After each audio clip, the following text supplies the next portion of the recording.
మాకు ఇన్ఫర్మేషన్ ఇవ్వాలి కదా. ఫ్రీ బస్సులు పెట్టిండు పాపం, గవర్నమెంట్ ఆయన వచ్చిండు కరెక్టే.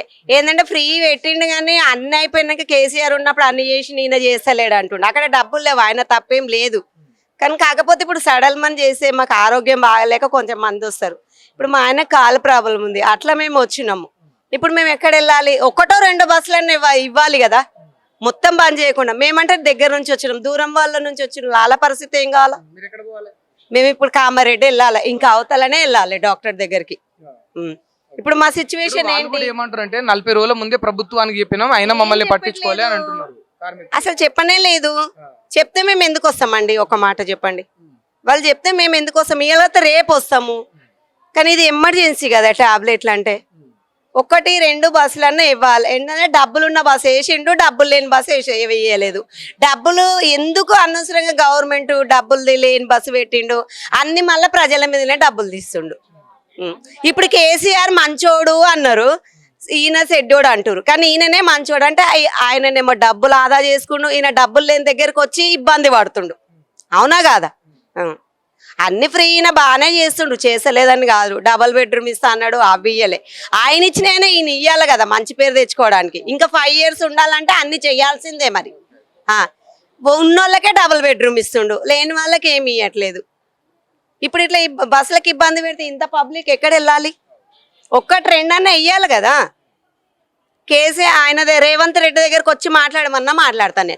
2 గంటలు అవుతుంది వెయిట్ చేస్తున్నాము. 2 గంటలు? మీరు ఎక్కడ పోవాలా? కామారెడ్డి, ఇంకా ఊరు పల్లెటూరుకు వెళ్ళాలా. బస్సులు చాలా అవుతాయి అన్నారు, మళ్ళా విరమించుకున్నామని యూట్యూబ్ లో చూసి వచ్చినాను. వచ్చేసరికి విరమించుకున్నారు, ఏం లేదనుకొని వచ్చినావు. ఇప్పుడు బస్సులు లేవు, ఇబ్బంది కదా. చేతగానోళ్ళం వెళ్ళి ఎట్లుంటది చెప్పు బిడ్డ.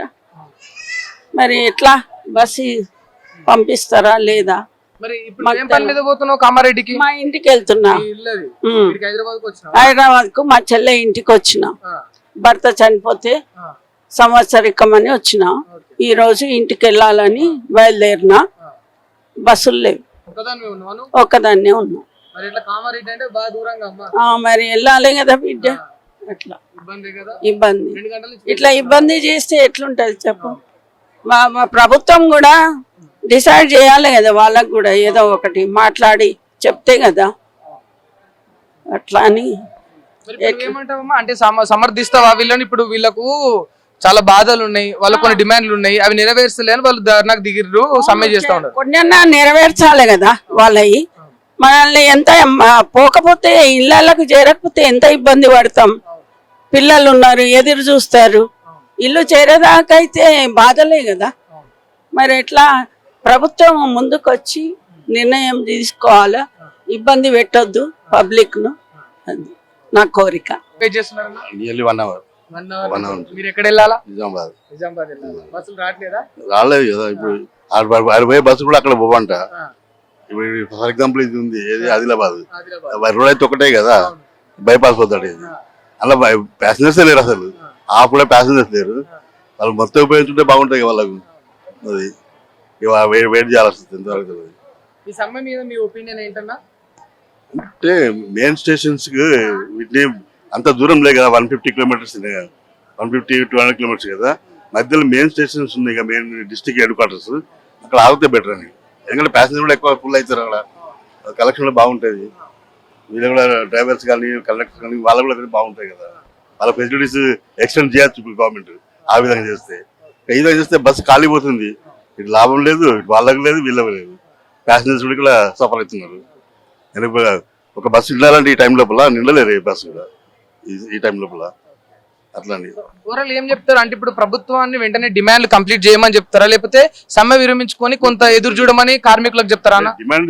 డిమాండ్ చేసి ఈ బస్సెస్ కూడా ఫుల్ ఫ్లెడ్జ్డ్ గా పోయేటట్టు చూడాలి. మెయిన్ స్టేషన్స్ ఉన్నాయి.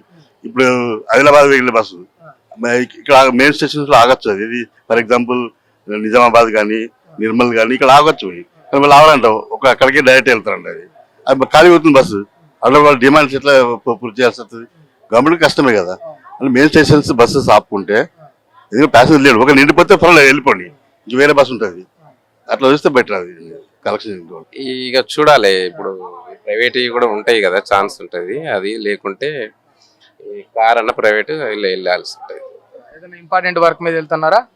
ఇంపార్టెంట్ లేదు, అనుకోకుండా ఫంక్షన్ ఉండే నిన్న ఇక్కడికి హైదరాబాద్ వచ్చినట్టు ఇక మర్చిపోయినా. స్ట్రైక్ కాలే నాకు, ఇది స్ట్రైక్ సడన్ గా ఇప్పుడు అయ్యేసరికి వచ్చేసినాం అన్నట్టు. ఇంకా ఎవరికైనా వాళ్ళ డిమాండ్స్ ఉన్నప్పుడు ఖచ్చితంగా స్ట్రైక్ అనేది కంపల్సరీ చేయాల్సి వస్తుంది కదా. ఇప్పుడు ఎవరైనా ఏ ఫీల్డ్లో అయినా వాళ్ళకి ఏమైనా సమస్యలు ఉంటే ఖచ్చితంగా స్ట్రైక్ చేసే హక్కు ఉంటుంది. ఇక వాళ్ళ ప్రాబ్లమ్స్ని మళ్ళీ అందరికీ తెలుస్తుంది కదా, ప్రజలకు కూడా తెలుస్తుంది కాబట్టి వాళ్ళ ప్రాబ్లమ్స్ కూడా అందరూ కూడా ఆలోచిస్తారు. కాకపోతే ఎవరైనా సరే, ఇప్పుడు గవర్నమెంట్ అయినా కొంచెము మన ప్రజల దృష్టిలో పెట్టుకొని కొంచెం ఆల్టర్నేటివ్స్ ఉంచాలి అసలు ఫస్ట్. ఇప్పుడు ఒక 100 బస్సెస్ నడుస్తున్నాయి అంటే అందులో 30-40% బస్సులు నడవాలని ఉంటారు అంతే. అంటే ఎట్లా అంటే మనకి ఎట్లయినా స్ట్రైక్ అవుతుందని ముందే తెలుసు, దానికి ఆల్టర్నేటివ్ పెట్టాలి ఎప్పుడైనా కానీ. ఇప్పుడు కొందరు ఎమర్జెన్సీ ఉంటుంది కదా, అట్లా ప్రాబ్లమ్స్ అయితే ఉంటాయి యాక్చువల్గా. చేస్తున్నావు పొద్దున్న నుంచి ఎక్కడ పోవాలి నువ్వు? మీదకు మీదకు పోవాలా? ఎంతసేపు అంటే పొద్దున్న నుంచి అంటే ఎన్ని గంటలు అవుతుంది? 7 నుంచి వచ్చిన ఇక్కడికి. 7 గంటల నుంచి వెళ్ళి దగ్గర దగ్గర 3-4 గంటలు అవుతుంది కదా. మరి ఇబ్బంది అయితే లేదా బస్సులు ఇట్లా ధర్నా చేసినందుకు? ఇబ్బంది అవుతుంది. మరి ఎట్లా ఇప్పుడు నువ్వేమంటావు? ఇప్పుడు ధర్నా చేసుడు కరెక్టే అంటావా, వీళ్ళు తప్ప అంటావా? ప్రభుత్వం వాళ్ళ డిమాండ్ నెరవేర్చలేదని వాళ్ళు చేస్తా ఉన్నారు. వాళ్ళు చేస్తారు కానీ మాకు ప్రజలకు ఇబ్బంది ఉండేది ఇప్పుడు పోనికి. మరి అంటే ఇప్పుడు వాళ్ళు కూడా ఏమంటారు అంటే, ప్రజలకు ఇంత సాయం చేస్తే మేము ఇంత కష్టాలు మేము పడతాం, ఇన్ని బాధలు మేము పడతాం, మా డిమాండ్లను నెరవేరిస్తే బాగుంటది అనేది కార్మికులు చెప్తారు, ఆర్టీసీ వాళ్ళు. సరే గాని ఇక ఇప్పుడు ఎప్పుడు వస్తుందంట మరి బస్సు? ఇక బస్సా ఇప్పుడు ఎప్పుడు వస్తుంది అంటే నాకు కూడా తెలియని పరిస్థితి ఉన్నది. వాళ్ళు ధర్నాకి దిగిరు కదా. సరే ఏమో నాకు లేక లేక ఇవాళ బలి వెళ్తే బస్సు లేదు, మేము ఎప్పటికి రాము. ఎట్లా పోతాం మరి? ఏం చేయాలి, ఎట్లా పోతాం అంటే ఇన్నే కూర్చున్నా. అందుకే నాకు తెలియదు, ఎప్పుడు రాలేండి నేను.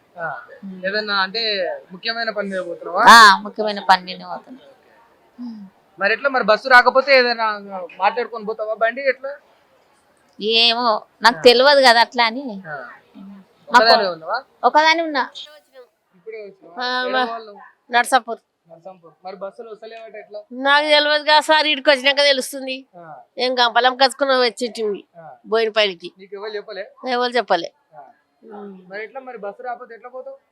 ఏం చేయాలనో ఎట్లా పోవాలని అర్థం అయితే లేదు. ఇడికి వచ్చినాక అంటారు ఇట్లా.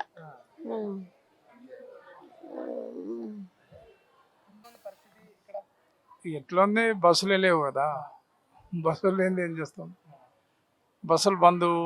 పోయిన వారమే చెప్పారు, కొంతమంది వచ్చారు, కొంతమంది తెలిసిన వాళ్ళు రాలేదు. పోయిన వారం పేపర్లు ఇచ్చారు, V6లు ఇచ్చారు, యూట్యూబ్లు ఇచ్చారు. ఈరోజు 22 రోజులు బంద్ అన్నారు. వస్తే పోతాం, లేకుంటే ఇక్కడనే లోకల్ ఉంటాం. మీరు అంటే మీరు ఎక్కడ పోవాలా? మీరు బాన్స్వాడ పోవాలా? ఎప్పటి నుంచి వెయిట్ చేస్తున్నారు ఎగ్జాక్ట్లీ? 9 గంటల నుంచి ఎదురు చూస్తాం. మరి బస్సు రాకపోతే ఎట్లా పోతారు? ఇక్కడ ఉన్నారు మా వాళ్ళు చుట్టాలు, వాళ్ళు చెప్పి బోరాబండ వెళ్ళిపోతా, ఆటోలు వెళ్ళిపోతా బోరాబండ. మీ ఒపీనియన్ ఏంటి దీని మీద? అంటే ఇప్పుడు ఎవరైతే ఇప్పుడు కార్మికులు చేస్తున్నారు ధర్నా మీద, ఈ నిరసన మీద, అంటారా వాళ్ళు చేయొచ్చు అంటారా సమ్మె? సమ్మె చేస్తా అంటే ఇక వాళ్ళకు ఉద్యోగాలు ఇవ్వకొచ్చిందంట రేవంత్ రెడ్డి సమ్మె చేస్తాడు, జనాల మీద భారం పడుతుంది. ఇంకేముంది సార్, మీకు తెలియదు ఏముంది, ప్రతి ఒక్కరికి తెలుసు, ప్రతి ఒక్కరికి తెలుసు. అట్లా అయిపోయింది ప్రభుత్వం, దానికి ఏం చేయలేము, దానికి ఏం చేయలేము.